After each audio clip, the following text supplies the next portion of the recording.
Hi, my name is Kevin Klupser. I'm one of 4 regular winch cat operators here at Sun Valley, Idaho. And today we're going to talk a little bit about safety. We have enough people up here every night of the winter that we just need to get on the same page with those people coming up here. The winch cats, they run assisted cables to get up and down, and these cables will lay out across runs. So we just need to have people aware that these cables are in fact out on any run at any time, and that they pose a safety problem to the people that are up here skiing at night. So there's a few things that we could ask of the general skiers when they're coming up here, and one is to be well lit. They should definitely be up here with some kind of light on or reflective gear so that we can see them. We're not here to police the grounds, but believe me, it will be a lot safer for them if we can see them once the sun goes down. If they'll look at me as I'm going up the cat, I'll look at them and wave back and be nice and friendly. They should realize that I'm not here to make enemies. I want everybody to be safe and have fun, and I'm just trying to do everything I possibly can on my way up to try to keep it as safe as possible for everybody. My biggest fear is the people that are afraid that they're going to be in trouble when they come up here, and they wear all black, no light, no reflective gear at all. And if we can't see them, then I can't protect them. When we're going downhill, all our attention is focused in front of the cat. This is when we're at our most vulnerable. If the people are doing something with or trying to cross our cable up behind us, right now I'm just concentrating on what I got going on in front of me, and I'm watching my rear view mirrors. But basically right now, you know, I'm blind to whatever's happening above me. So if I got somebody coming down the hill behind me right now, I'm really not going to know it until they're pretty much right alongside the cat. And by then it might just simply be too late. And believe me, it happens. I'd rather be sociable and have a two-way rapport with these people climbing, so that later on when I'm working, if they're not sure what they should be doing, if they see a red flashing light and sign, well, they know that the cat will be back sooner or later. They can just wait for me, and then I can guide them around, you know, how to get by safely. Every winch cat has signs like you see here on the blade, and when we get to a spot where we're going to hook up an anchor, we'll deploy these signs, and what we try to do is we try to protect the uphill side and the downhill side of where the anchor point is and where the cable is going to be, plus they're accompanied by red flashing lights. So if you see an orange sign in conjunction with a red flashing light, you should be aware that in the vicinity somewhere there is definitely a live cable. If people are climbing up the hill and they see an orange sign and a red flashing light, what they should do is they should come up to the sign or the red light, which is basically a point of safety, and wait. Eventually we will come back up, and then once we get up, you know, we'll have some kind of an open communication with them, and I will do my best to get the guy safely past where I'm currently working or where there is another cat working. That's our goal. We're trying to educate, not police.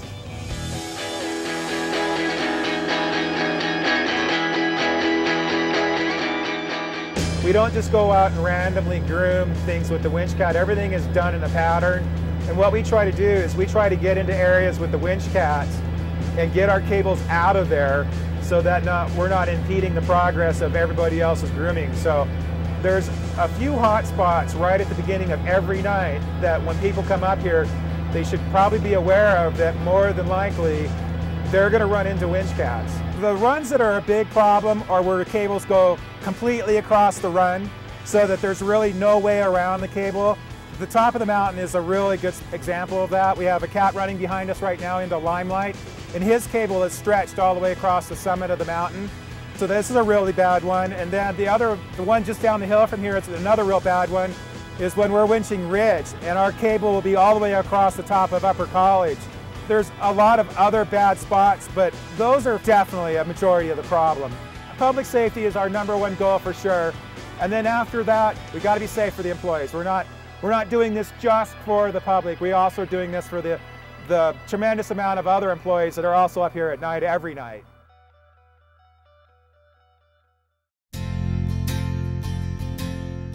Attention all units, winch cat BR9 in operation on Blue Grouse. Cables across Lower Ridge, lights and signs are out. Okay, so we got finished with Ridge, and now our next one we're gonna groom here is Blue Grouse, and I just put out my lights and signs. And You know, I just like to say that, you know, this is a hot spot here because when the people climb up, they climb up College and they see that College hasn't been groomed yet, but then they look over to the right and they see the ridge is just smoking beautiful and they don't necessarily see any lights and signs, so they come down ridge thinking they can go down ridge and bluegrouse back over to mid-riv, but people need to be aware that a winch cable, it could be anywhere at any time. Basically, the cable has 3 types of movement once it's deployed off the Cat. Their first movement is similar to what we've got going on behind us here at Limelight, where the cable is pretty passive. It just lays in the snow and it just hides there, and it may come off the ground a couple inches, but basically it's not moving very much. It's passive up there right now, just kind of hanging out in the snow, not doing much. The second movement that we have is an up and down motion, and those are a real bad situation too. And what I mean there is the cable kind of goes from point A to point B in a pretty straight line. So in places like Upper Greyhawk and Upper Canyon, that cable's hanging off the ground 40, 50 feet. There's a lot of weight out there, and as soon as the Cat comes to a stop or slows down, the weight of the cable will pull the cable down to the ground. And then when we turn around and start climbing back up the hill, and as we dial up pressure, the cable will go back up into the air and we'll start doing a whiplash motion. And that, if you got tangled in one of those, it'd be catastrophic. But once I turn and come back up with Duck Lane in the middle, and the way that bluegrouse rolls off, we're definitely going to have some jumping motion going on. And then the third motion is when runs have dog legs in them, like Graduate or something like that, and the cable has a rolling motion where when we go down the run, the cable might be in the snow on skier's left, and by the time we go down the run and move over to the bottom of the run, the cable will roll across the hill all the way over to skier's right. So that's where I get a little bit nervous. I'm going down the hill. If somebody sees my lights, they think, okay, well, he's skier's right. I'll be safe. I'll go down skier's left. No, you're not safe. Cable's moving skier's left. And I can't see it.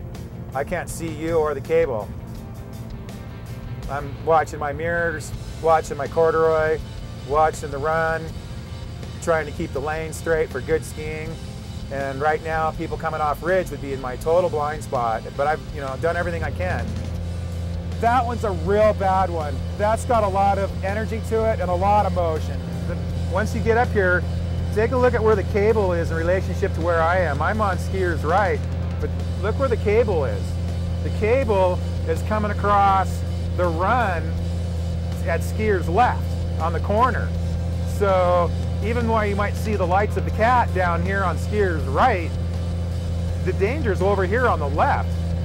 And then, sad to say, even if somebody gets in the line right now, I'm not gonna know. I'm not gonna feel it. I'm not gonna hear him yell and scream, stop. You know, none of those things are gonna work.